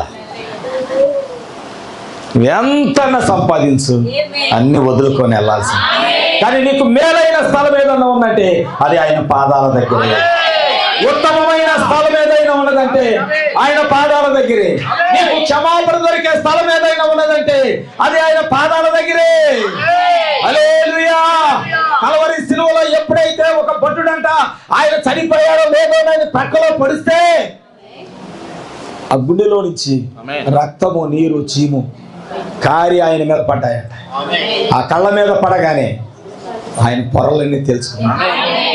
ఆయన పాదాల దగ్గర మోకరించాడు. పాదాల దగ్గర మోకరించి పొడిచిన వాడు అంటున్నాడు, నిజముగా ఈయన దైవ కుమారుడు, నిజముగా ఈయన దైవ కుమారుడు. పొడిచిన వాడు సాక్ష్యం చెబుతున్నాడు. ఎక్కడో తెలుసా? ఆయన పాదాల దగ్గర సాగిలపడి, ఆయన పాదాల దగ్గర సాగిలపడి. ఈరోజు మనం సాగిల పడతామా? ఈరోజు మనం ఆయన పాదాల దగ్గర సాగిల పడదాం. సాగిల పడితే ఏం మేలు కలిగిద్దో వచ్చే వారం దేవుడు మనతో మాట్లాడతాడు. దేవుడు ఈ వాక్యాన్ని దీవించుగా. ప్రార్థన చేసుకోండి. కలవలసి మనసు గురించే చెప్తున్నాడు అంట. ప్రతి ఆదివారము మారు మనసు పొందండి, మారు మనసు పొందండి, మారు మనసు పొందండి. ఒక 3 నెలల తర్వాత ఒక సేవకుడు అడిగాడంట, ప్రతి ఆదివారం మారు మనసు గురించే మాట్లాడుతున్నావయ్యా, మిగిలిన విషయాలు మాట్లాడొచ్చుగా అని అన్నాడు. నీళ్ళు పోయినాయా, నూనె పోయిందమ్మా?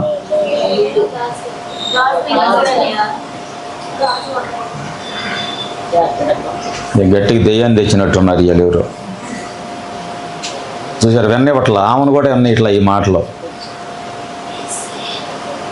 ప్రతి వారం మారు మనసు గురించే బోధిస్తుంటే 3 నెలల తర్వాత ఓ దైవజనుడు అన్నాడు అయ్యా, ప్రతి వారం మీరు మారు మనసు గురించే బోధిస్తున్నారు, ఇంకేమైనా విషయాలు బోధించవచ్చు కదా అని అడిగాడు. అప్పుడు ఈ సేవకుడు అన్నాడంట, ముందు మారు మనసు పొందనివ్వండి, మారు మనసు పొందితే మిగిలిన విషయాలన్నీ బోధించవచ్చు అన్నాడంట. మీకు అర్థం కాదు, ఎందుకంటే మీకు ఇంకా మారు మనసు రాలేదు కాబట్టి. ముందు సంఘం మారు మనసు పొందనివ్వండి, పొందిన తర్వాత బైబిల్లో ఉన్న చాలా విషయాలు ఉన్నాయి, అవన్నీ బోధించాలి అంటే ముందు ఇలా మారు మనసు రావాలి. ఏం రావాలి? అది నా పరిస్థితి కూడా అట్లే ఉంది. చెప్పి కొద్ది ముందు రండి. మందిరంలో పని ఉంటుందంటే సంఘశాఖల వాళ్ళు అయితే ఏం చేస్తారు, వాళ్ళు 7 గంటలకే వచ్చి పాస్టర్ గారు రాకముందు అన్నీ సర్దేసి సరిచేసి వెళ్ళిపోతారు, మళ్ళీ వస్తారు.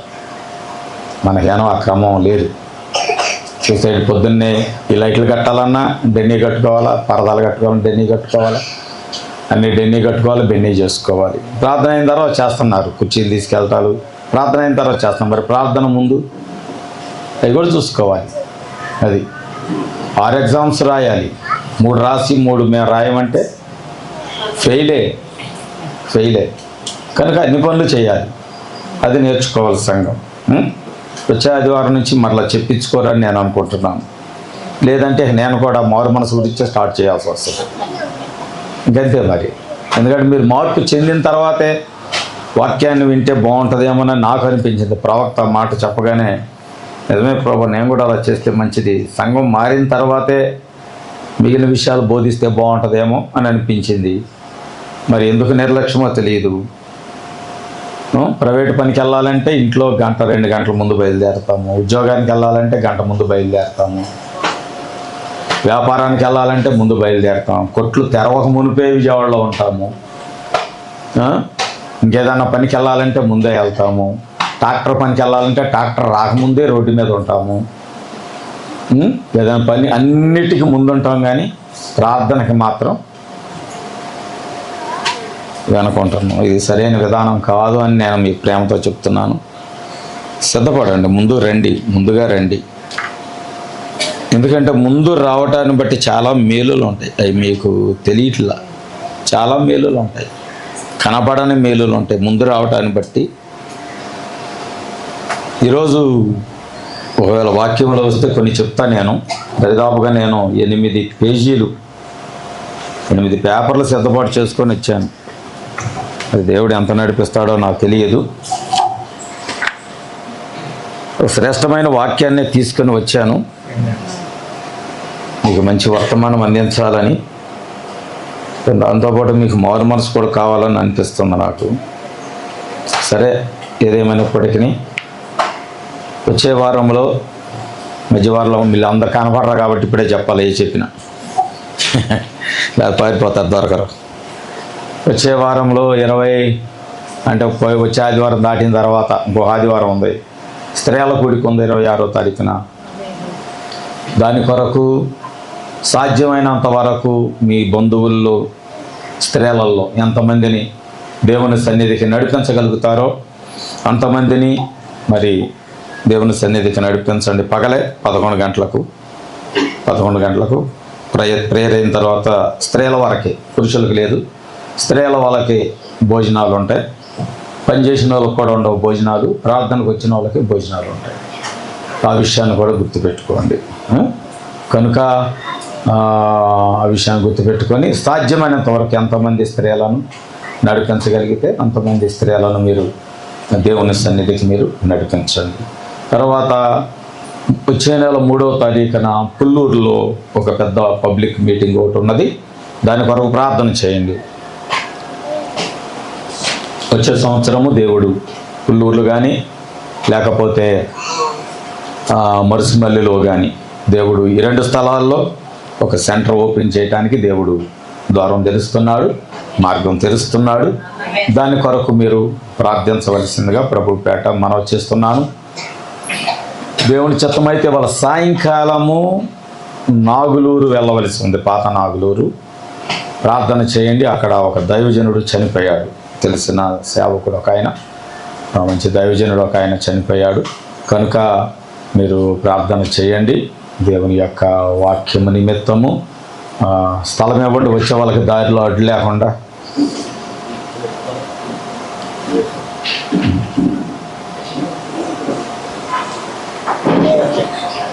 కనుక ఈ విషయాలన్నీ మీరు జ్ఞాపకం పెట్టుకోవాల్సిందిగా ప్రభుపేట మీకు మనవి చేస్తున్నాను. మరి అలాగే మందిరం యొక్క పని నిమిత్తం కూడా మీరు ప్రార్థన చేయండి. పని ఆగిపోయింది, అంత స్పీడ్గా జరిగిందో అంత స్పీడ్గా ఆగింది. కనుక మీరందరూ ప్రార్థన చేస్తే గోడలు కట్టి ప్లాస్టింగ్ చేసి ఓపెన్ చేసుకున్నాం. మిగిలిన విషయాల తర్వాత చూసుకోవచ్చు. గోడలు కట్టుకొని ప్లాస్టింగ్ చేసుకొని కింద ఫ్లోరింగ్ కూడా కొద్దిగా శుభ్రంగా కడుక్కొని ఓపెన్ చేసుకున్నాము. దేవుడు తర్వాత చేతులు నింపినప్పుడు వచ్చే సంవత్సరం దాన్ని శుభ్రం చేసుకుందాం, ఇంకేదన్నా ఉంటే కనుక. ప్రస్తుతానికైతే గోడలు కట్టుకొని రంగులు టింగులు ఏముండవు. కనుక ప్రస్తుతానికైతే గోడలు కట్టుకొని ప్లాస్టింగ్ చేసుకొని మందిరాన్ని మనం ఓపెన్ చేసుకొని పైన మందిరంలోకి వెళ్ళి దేవుని ఆరాధన చేద్దాము. ఎందుకంటే చేయాలంటే ఇంచుమించుగా 10 లక్షలన్నా చేతిలో కావాలి. 10 రూపాయలు అయితే వెంటనే నేను ఇచ్చేవాడిని, మరి 10 లక్షలు కదా, ప్రభువే ఇవ్వాలి. కనుక నేను ప్రభువుని అడుగుతున్నాను. ఎందుకంటే అన్నీ కలుపుకొని ఫినిషింగ్ అయ్యి మనం లోపలికి వెళ్ళటానికి బాగుంది అయ్యగారు అని ఆ మాట చెప్పడానికి 10 లక్షలు ఖర్చు అవుతుంది. భలే ఉందండి చర్చి అనే మాట అంటారు కదా, ఆ మాటకి 10 లక్షలు అయ్యేటట్టు ఉంది. కనుక మీరందరూ ప్రార్థన చేయండి, దాని కొరకు ప్రార్థన చేయండి. వచ్చే సంవత్సరం దేవుని చిత్తం అయితే మరి నేను దుబాయ్ వెళ్దామని ప్రయత్నాలు చేస్తున్నాను. కనుక నా కొరకు మీరు ప్రార్థన చేయండి. దేవుడు ద్వారం తెరవాలని ఖచ్చితంగా దేవుడు జరిగిస్తాడని నేను నమ్ముచున్నాను. కనుక ప్రయాణాల గురించి బయట దేశాల్లో దేవుని వాక్యం ప్రకటించడానికి ప్రభు నడిపించాలని ప్రార్థనలో మీరు ఎత్తిపట్టుకోవాల్సిందిగా ప్రభు పేరట మీ అందరికి కూడా నేను మనవి చేస్తూ ఉన్నాను. ఇంకా సంఘములో ఎవరు బలహీనలో ఉన్నారో వారి కొరకు కూడా మీరు ప్రార్థన చేయాల్సిందిగా ప్రభుపేట మీకు తెలియచేస్తున్నాను. ఎందుకంటే మీరు మధ్యలో ఎవరు దొరకరు, అందుకే ఇవన్నీ చెప్పాల్సి వస్తుంది. అదే రోజు ఉదయం సాయంత్రం వచ్చేవాళ్ళంటే వాళ్ళకి నేను చెప్పైనా పర్లా, ఇక్కడ ఏం జరుగుతుందో, ఏం బోధించబడుతుందో, సంఘంలో ఏం జరుగుతుందో వాళ్ళకి తెలుసు. ఇంకా మిగిలిన వాళ్ళందరూ ఎప్పుడో 2 వారాలు 3 వారాలు లేకపోతే ఒకసారి నెలకోసారి లేకపోతే వారానికి ఒకసారి వచ్చేవాళ్ళు ఉన్నారు. కనుక వాళ్ళకి విషయాలన్నీ తెలియాలి, కనుక ప్రార్థన చేస్తారని. ఎందుకు తెలియజేస్తున్నానంటే ఈ విషయాలన్నీ మీరు ప్రార్థన చేసేటప్పుడు సేవకుడు ఎలా చెప్పాడు, దైవజనుడు ఎలా చెప్పాడు, కనుక ప్రార్థన చేయాలి అనే ఉద్దేశం ఒకటి కలిగి ఉంటారని. ఇప్పుడే కదా మనం పాడుకున్నాము, ప్రార్థనలో పొదునైనది ఉంటే ఏదైనా సాధ్యమే. అర్థమైందా? పొదునైన ప్రార్థన ఉండాలి. నీ ప్రార్థనకి పొదును పెట్టండి. తుప్పు పట్టిపోయి ఉంటే తుప్పు పట్టి నాశనమైపోయే కంటే వాడబడి అరిగిపోవటం మంచిది. ఆమె నీ ప్రార్థన తుప్పు పట్టి దేనికి పనికి రాకుండా ఎప్పుడో అవసరాన్ని అయిందా? మీరు కూడా ఎందుకు ఈ మాట చెప్తున్నానంటే, మీ అవసరానికి చేస్తారు చూసారా ప్రార్థన, అది తుప్పు పట్టిన ప్రార్థన, అది పనికిరాదు. మీ అవసరం తీరటం కొరకు ఫోటో దగ్గరికి వెళ్ళో, సిలువు దగ్గరికి వెళ్ళో, ఆ క్యాలెండర్ దగ్గరికి వెళ్ళో ఒక లైన్ చదివి ఈరోజు నాకు అది జరగాలి ఇది జరగాలని చేస్తారు చూసారా, అప్పటికే మీ ప్రార్థనలు తుప్పు పట్టి ఉంటాయి, పొదునుతో ఉండవు. పొదునుతో ఉన్న కొడవలి చూడగానే, కొడవలు పట్టుకోగానే అనిపిస్తుంది ఎన్ని కోతలు కోసిందో ఈ కొడవలి. ఎందుకంటే అరిగిపోయి ఉంటుంది, లోపల అరిగి ఉంటుంది. నువ్వు కొత్త దానికి ఎంత పొదును తెచ్చిపెట్టినా పొదును దగ్గరే మెరిసిద్ది, కానీ వెనకాలంతా తుప్పే ఉంటుంది. దాన్ని బట్టి అర్థమయ్యేది ఇది ఇప్పుడు పొదును పెట్టి తెచ్చారని. అది కొద్దిసేపు పని చేసిద్ది, తర్వాత పని చేయదు. మీ ప్రార్థనలో కూడా అలాంటివే, మీ ప్రార్థన కూడా అలాంటిదే. తుప్పు పట్టి పోవుట కంటే దేవుని సన్నిధిలో వాడబడి కరిగిపోవటం లేదు. అది కావాలి మనకి. అందుకని చాలామంది జీవితాల్లో, కుటుంబాల్లో కార్యాలు జరగకపోవటము, ప్రార్థన చేసిన జవాబులు రాకపోవటానికి కారణం ఏంటంటే మీ ప్రార్థనలు తుప్పు పట్టి ఉన్నాయి. నాకు అర్థమైంది, వీళ్ళు ప్రార్థన చేసేవాళ్ళు కాదు, ఏదో అవసరం తీరటానికి ఆ ఫోటో దగ్గరికి వెళ్ళి ప్రార్థన చేసుకొని దండం పెట్టుకొని వచ్చారు వాళ్ళు. అందుకనే కార్యాలు జరగలేదు అనిపించింది. మంచిది, రైట్. ఇంకా రైట్, ఓకే, మంచిది, మంచి విషయాన్ని గుర్తు చేశారు. ప్రార్థన అయిన తర్వాత యవనస్తులైన మగ పిల్లలు, యేసుబాబు వచ్చాడండి, డాక్టర్ యేసుబాబు వచ్చాడండి, దేవుని స్తోత్రం, దేవుడిని దీవించుడు గాక. రైట్. ఏలియా వచ్చాడండి, రాలేదా? రైట్, సరే. ప్రార్థన అయిన తర్వాత యవనస్తులు ఉండండి, ఒకే ఒక గంట పని ఉంటుంది. ఏదో పైన కొద్దిగా చెత్త ఉంది, దాన్ని బొచ్చులతో అయితే ట్రాక్టర్లో వేస్తే మన బాబాయ్, యేసుబాబు బాబాయ్ తీసుకెళ్ళి బయట పారేసి వస్తాడు. అర్థమైందా? కనుక యవనస్తులైన పిల్లలు ఆ పని చేయండి. తర్వాత సాయంత్రం పూట లేకపోతే అన్నాలు తిన్న తర్వాత స్త్రీలు బాగా నిద్రపోయి వచ్చి తుడుస్తారు. అర్థమైందా? కనుక ఆ పని మీరు చేయండి. కాస్త యవనస్తులైన మగ పిల్లలు, నిన్న చలమయ్య, గాంధీ, నరేష్ వీళ్ళు వచ్చి ఆ యొక్క టైల్స్ ఏదైతే ఇంకా పిల్లర్స్ మిగిలిపోయినాయో అదంతా కూడా పగలగొట్టి శుభ్రం చేసి వెళ్ళారు. ఇంకా చిన్న చిన్న పనులు ఉన్నాయి, అవి కూడా ఈ పూట పూర్తి చేసుకుంటే తర్వాత ఇంకొక చిన్న పని, భోజనం చేసి మళ్ళీ యవనస్తులు రావాలి. ఎందుకంటే ఒక పెద్ద గిలక ఒకటి కొనుక్కొచ్చాను, ఆ గిలక తాడు కట్టి కింద ఉన్న రాళ్ళని మనం పైకి లాక్కొని అవి చేసుకోవచ్చు. లేదు యవనస్తులు ఎక్కువ మంది ఉంటే అక్కడి నుంచి చేతుల మీదే అందించుకోవటానికి, లేకపోతే ట్రక్ ఎక్కడ పెడితే ట్రాక్టర్ మీద నుంచి అయినా పైకి అందించుకోవడానికి అవకాశాలు ఉంటాయి స్పీడ్గా. కనుక ఈరోజు మందిరం పని ఉంటుంది. అర్థమైందండి? ఖాళీగా ఉన్న స్త్రీలు కూడా రావచ్చు పని చేయటానికి. ఖాళీగా ఉన్న స్త్రీలను కూడా ఆహ్వానిస్తున్నాం. పురుషులు ఈ విషయాలు గుర్తుపెట్టుకోండి. యవనస్తులు, మీ పిల్లలు ఉన్నారు, మీ పిల్లోడు ఉన్నాడు, ప్రార్థన అవగానే పారిపోకుండా యవనస్తులైన మగ పిల్లలు, ఇంకా యేసుబాబు పిల్లలు ఉన్నారు, తర్వాత చొక్కా బుజ్జోల అబ్బాయి ఉన్నాడు, ఇంకా సలోమి కొడుకున్నాడు, ఇంకా శిరీష కొడుకున్నాడు, ఇంకా సూపర్ స్టార్ మహేష్ బాబు ఉన్నాడు, ఇంకా ఉన్నారు యవనస్తులు, చలమయ్య ఉన్నాడు, యవనస్తులు ఉన్నారు ఇంకా. కనుక ఆ లాస్ట్ తలకాయ ఎవరిదే? ఇటే గేట్కి వెళ్ళి Vivek. Okay Vivek, okay, very good. Naresh ఉన్నాడా? నరేష్ బయట కూర్చున్నారేంటి? లోపలికి వచ్చే పని కదా. ఎక్కడ మరి? లోపలికి రండి, లోపలికి వచ్చేయండి. వివేక్ని కూడా లోపలికి వచ్చారు. ఆ గేట్ దగ్గర సైతాన్ని వెనక్కి లాక్కెళ్ళిద్ది నాన్న, కాలర్ పట్టుకొని మెల్లగా వచ్చేయండి అని లాక్కెళ్ళిద్ది. Very good. రైట్. అంతా సెటరేట్ అయ్యారా? అంతా సెటరేట్ అయ్యారా? ఏదైందా ఏదో ఒక పాట తీసావు, ఏదేది ఒక చరణం పాడుకుందాము పాటల పుస్తకం నుంచి, మళ్ళా ఇంకోసారి సెటరేట్ అవుదామా? కోరస్ పాడుకుందాంలే, పాట మొత్తం వద్దు. కానీ ఈరోజు నేను మిమ్మల్ని ఒక శ్రేష్టమైన వాక్యం యొద్దకు తీసుకెళ్లాలని నేను ఆశపడుచున్నాను.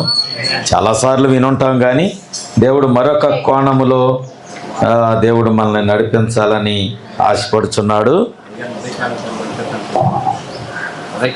రేపు ఉదయము చంటి, రేపు ఎల్లుండు ఉదయకాలపు ఆరాధన చంటి నడిపిస్తున్నాడు.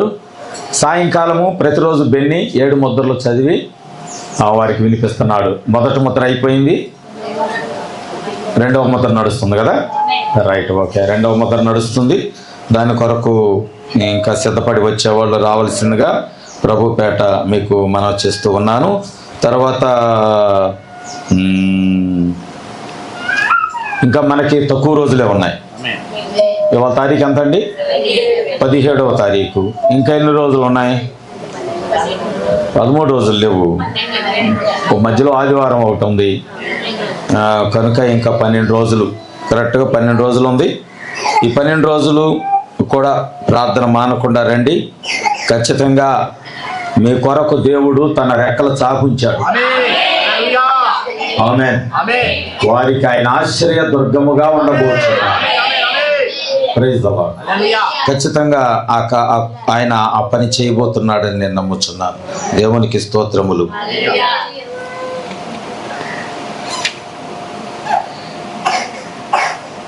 ఒక నిమిషం.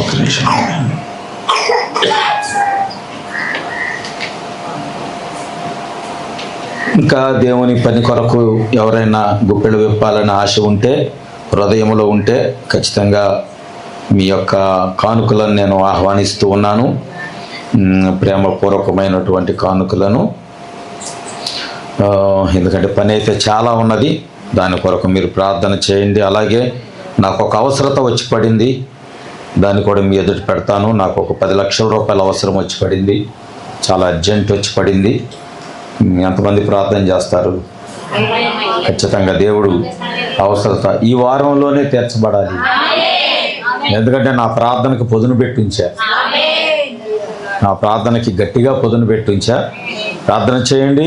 మళ్ళా ఆదివారం నేను సాక్ష్యం చెప్పుకోవాలి, దేవుడు నాకు 10 లక్షలు ఇచ్చాడు అని. ఆమేన్. దినమెల్లనే పాడినా కీర్తించినా నీ రుణమునే తీర్చగలనా. కొనియాడి పాడి నీ సాక్షిగానే ఇళ్ళలో జీవించనా. ఇళ్ళలో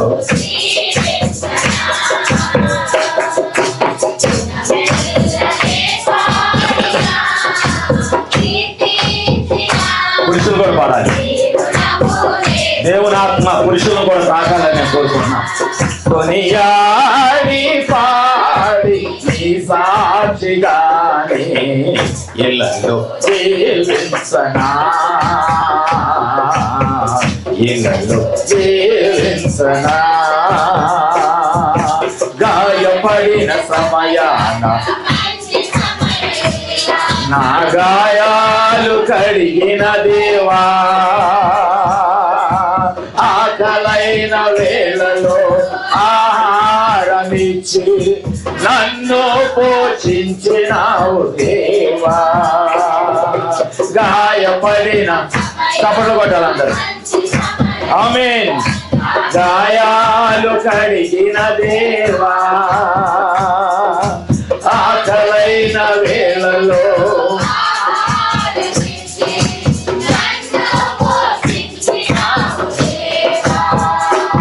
నేను విడువను ఎడబాయనని నేను విడువను ఎడబాయనని నా యేసయ్యా.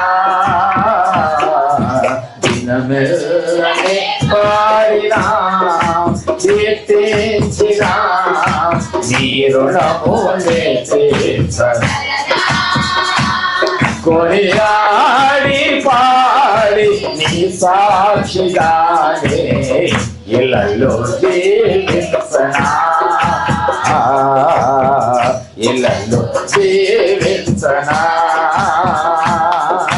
నా బలహీనతయందు నా సిలువను మోస్తూ నిన్ను పోలి నేను నడచెదను. వెనుకున్నవి మరచి ముందున్న వాటికై సహనముతో పరుగెత్తెదా. నా బలహీనతయందు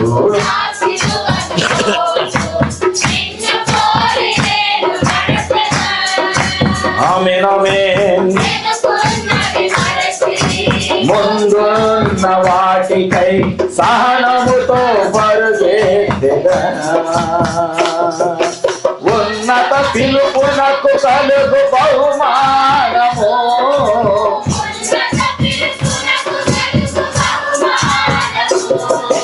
నేను పొందాలని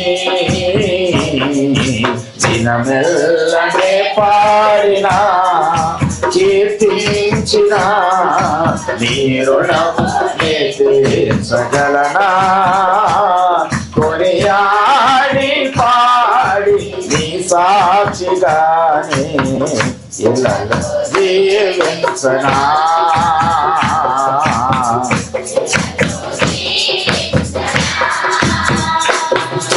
దినమెల్లనే పాడినా